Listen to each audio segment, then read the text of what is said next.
வாழ்வதற்கே தமிழகத்தில் பெண்களுக்கு வழி இல்லாத பொழுது வெல்லும் தமிழ் பெண்கள் என்று திமுக ஒரு பெரிய கூட்டத்தை, அதுவும் குறிப்பாக பெண்களை மையப்படுத்தி அந்த கட்சியில் இருக்கிற திமுகவுடைய துணை பொதுச் செயலாளர் திருமதி கனிமொழி அவர்களை வைத்து நடத்துவது என்பது கேலிக்கூத்து மட்டுமல்ல, பெண்களை அவமானப்படுத்துகிறது திமுக. நான் குற்றச்சாட்டு வைக்கிறேன். அடிப்படையில் பார்த்தீங்கன்னா, இன்றைக்கு தமிழகத்தில் பெண்களுக்கு பாதுகாப்பு இருக்கான்னா பெரிய கேள்விக்குறி இருக்குது.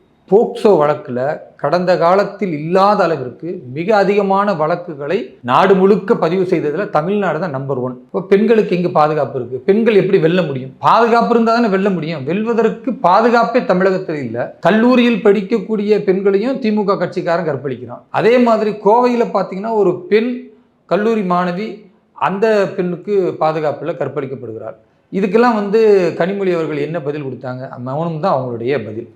அவர்கள் ஆட்சியில் இல்லாத போது கனிமொழி அவர்கள் சொன்னாங்க, இங்கே தமிழகத்தில் தான் அதிகமான பெண்கள் தாலி ஏற்பட்டு இருக்கிறார்கள், இளம் விதவைகள் அதிகமான மாநிலம் தமிழகம்னாங்க. அது இப்போ இரட்டிப்பாக மாறி போயிருச்சு. இது பெண்களுடைய வாழ்வை வெல்லுமா அல்லது பெண்களுடைய வாழ்க்கையை கொல்லுமா என்ற கேள்வியை அவர்களுக்கே நான் முன்வைக்கிறேன்.